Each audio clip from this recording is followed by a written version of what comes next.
For today's lesson, we are going to continue comparing decimals, this time, however, using a number line.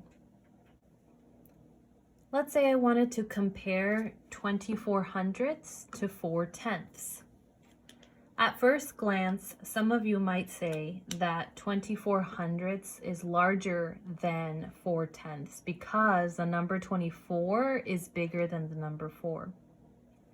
However, if we use base 10 blocks, representing each of the digits in the decimal, the 2 here is in the tenths place value in the place value chart. So we have 2 tenths. And then we have the 4 in the hundredths place value represented by 4 of the hundredths. Now here we have a 0 for ones, and we have 4 for groups of tens. So that means we have 1, 2, 3, 4. 4 groups of tens, that equals technically 40 as well. Number line, these two decimals can get confusing because even though 24 hundredths looks like a larger number because it has 2 more digits, in actuality 4 tenths is a larger number because of the number of groups of tens when compared to the number of groups of tens to 24 hundredths. When thinking about comparing decimals on a number line, remember that a decimal is not a whole number, but just a part of a number. So 24 hundredths is just 24 pieces out of 100 pieces to make a whole. 4 tenths is only 40 pieces out of 100 to make this whole. That's why when you look at our number lines, they reflect starting at 0 and ending at 1. A quick way to think about where to start placing our decimals is to think about, well, what's between 0 and 1? What's half of this here? There are 10 rows, 10 groups of 10, so half of that would be 5. Like I mentioned, half between 0 and 1 would be 5. So it wouldn't be 5 wholes, but it would be 5 groups of 10 or 5 tenths as a decimal point. So now I know that 4 tenths is greater than 24 hundredths. Therefore, 4 tenths needs to be closer to the 1 and 24 hundredths needs to be closer to the 0. Well, now that I know where 0, 5 tenths, and 1 sits, 4 tenths is just 1/10 group smaller than 5 tenths. So I'm going to guesstimate that 0.4 goes about right there. And if I think of the number line as in groups of tens, I could technically think of it as one group of 10, another group of 10, so 1/10, 2 tenths, 3 tenths, 4 tenths, 5 tenths, 6 tenths, 7 tenths, 8 tenths, and then 9 tenths. And once you have 10 groups of 10, well, you have 1, right? 1 whole.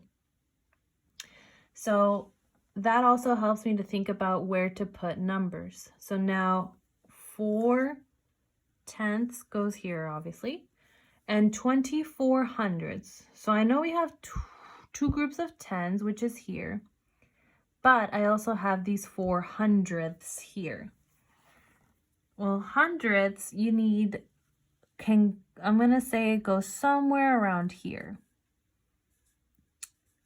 Because the hundredths, you will also need 100 of these to equal 1 group of 10. So it's kind of the same thing. 10 of these equals 1. 10 of these equals 1. Everything works in groups of tens. Let's look at another example of comparing 2 decimals. Now, these 2 decimals look very similar, but they are not the same. This is 4 hundredths, and this is 4 tenths. Many people got really confused about this last week. Think about place value. You have no groups of tenths, but you do have 4 hundredths. And that looks like this. 4 of those guys. Compared to this decimal of 4 tenths, you don't have any 4 hundredths. That's why there's no 0 over here. However, you have 4 groups of tens that looks like this. Clearly, 4 tenths is much larger and a very different number than compared to 4 hundredths. Earlier, I said that the 0 at the end does not change the value of the decimal. This is true. However, a 0 in between digits inside a decimal does definitely affect value because that 0 is representing that there are no groups of tenths, only groups of these hundredths. Okay, so let's compare these numbers. If you didn't have base 10 blocks on a number line, these two numbers would be placed in very different spots.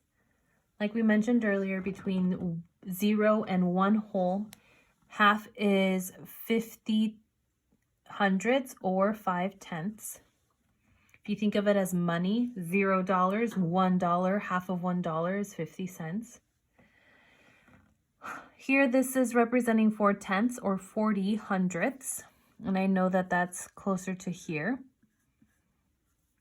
Now, this number here, 4 hundredths, is not going to be nowhere near this area because I need 6 more of these hundredth pieces in order to create just 1 10. So if I think about it, this 4 hundredths is way smaller than even just 1 tenth. If I line it up, it's about yay high. Still need a lot more to get to that 1 tenth group. So if you think about dividing your number line in groups of tens, like I mentioned before, starting with 1 tenth right here,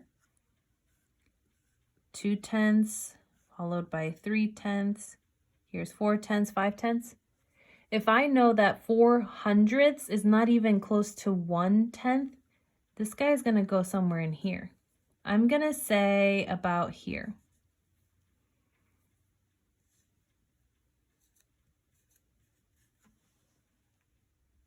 Another example, here we have 67 hundredths and 25 hundredths. 67 hundredths. Well, let's look at the tenths place value. 6 groups of tenths compared to 2 groups of tens in 25 hundredths. This number is larger than this decimal here. On a number line between 0 to 1, let's plot them to see if it holds true. In the middle, we have 5 tenths. And if I continue to space out by groups of 10,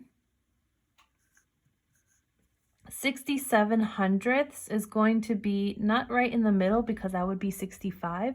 So maybe just a little bit more over. And there is 67 hundredths. Now compare that to 25 hundredths. So I'm going to move backwards here. Before 5 tenths is 4 tenths. Before 4 tenths is 3 tenths. Before 3 tenths is 2 tenths and 1 tenth. So 25, that 5 lets me know it's halfway between the 2 tenths and the 3 tenths. So that number goes about yay here. And clearly we can see that 25 hundredths is much smaller than 67 hundredths. Another way to show that is right here as well.